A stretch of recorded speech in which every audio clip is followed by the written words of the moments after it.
Petite vidéo sur un chapitre un petit peu barbare, mais vous verrez, on va essayer de simplifier au maximum les choses.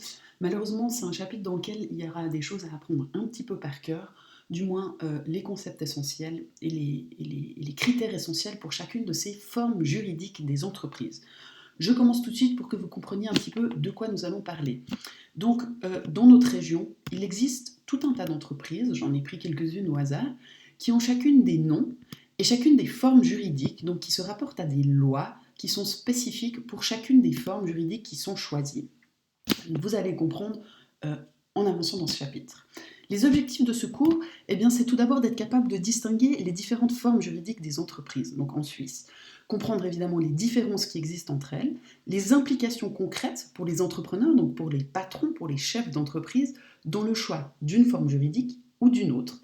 Et enfin, de connaître les avantages et les inconvénients des différentes formes. Donc tout d'abord, pour introduire un petit peu cette thématique, il faut savoir qu'en Suisse, la liberté de commerce et d'industrie, elle permet à toute personne, même étrangère, donc avec un permis B ou C par exemple, d'exercer une activité artisanale, industrielle ou commerciale. Donc créer une entreprise en Suisse est plutôt une procédure simple et rapide. La plupart des points à respecter sont contenus dans le code des obligations et quelquefois dans le code civil. Comment créer son entreprise en Suisse? Il faut se poser plusieurs questions. La première est évidemment, est-ce que mon idée, je veux par exemple soit vendre un produit que j'importe, vendre un produit que je crée moi-même ou un service. Donc tout d'abord, est-ce que ça a une chance de réussir? Il faut que je me pose la fameuse question de la demande. Est-ce que les consommateurs seront intéressés par mes produits ou mes services? Il faut se poser la question de l'offre. Faire des recherches sur le marché existant. Est-ce qu'il y a déjà une grande concurrence là-dessus? Est-ce qu'il y a beaucoup d'entreprises qui proposent la même chose? Tout cela va évidemment influencer le succès de mes activités. Et enfin, est-ce que j'ai les capacités financières de me lancer dans une activité et de commencer un nouveau challenge dans ma vie? Et enfin, évidemment, il faut avant tout se demander quelle est la forme juridique qui va le mieux convenir, qui va être la plus pertinente par rapport à ce que je veux faire. Avant toute chose, il faut aussi comprendre ce qu'est le registre du commerce parce que c'est un terme qui va souvent revenir lorsqu'on parle de création d'entreprise. Le registre du commerce est une banque de données publique qui est tenue par l'État. Elle contient la liste de toutes les entreprises, fondations ou associations, alors toutes entre guillemets parce que certaines ne sont pas obligées de figurer dans le registre du commerce, mais la plupart d'entre elles y figurent parce que c'est aussi une question de crédibilité pour un entrepreneur. Lorsque son entreprise est listée dans cette banque de données, ça rend ses activités un petit peu plus crédibles et un peu plus sérieuses.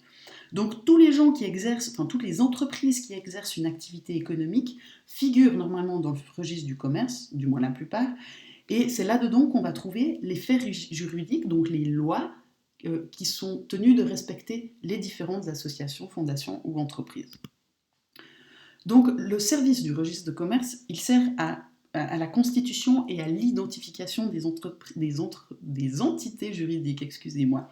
Donc on peut par exemple inscrire et radier une entreprise. Donc si on commence une activité, on va s'inscrire au registre du commerce. Si l'on cesse son activité pour une raison financière ou autre, on va radier, ça veut dire supprimer l'entreprise.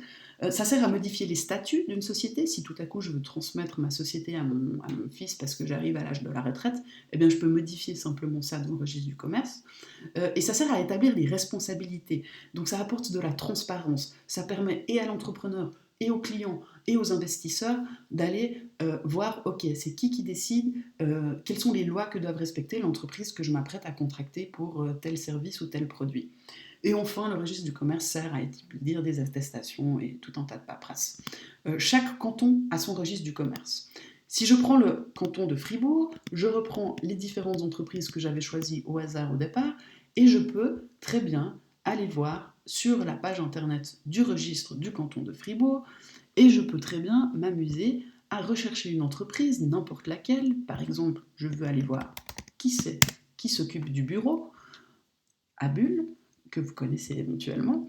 Donc le bureau, je me rends compte qu'il s'agit d'une SARL, donc une société à responsabilité limitée, que vous allez découvrir plus tard, et je peux voir et son but, et les personnes qui sont associées ou gérants, et qui ont des droits de signature au sein de l'entreprise.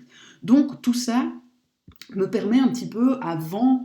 Alors pour le bureau, c'est pas hyper pertinent parce que finalement, si j'ai juste envie d'aller boire un verre, ça m'est bien égal de qui récolte l'argent que je vais payer.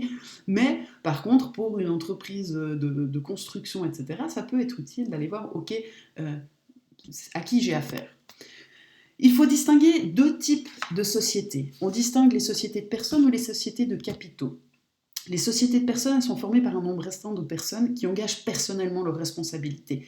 L'entreprise n'a pas de personnalité juridique. Ça veut dire que c'est l'entrepreneur, le patron, qui est directement la personne répondante d'un point de vue légal de tout ce que fait sa société.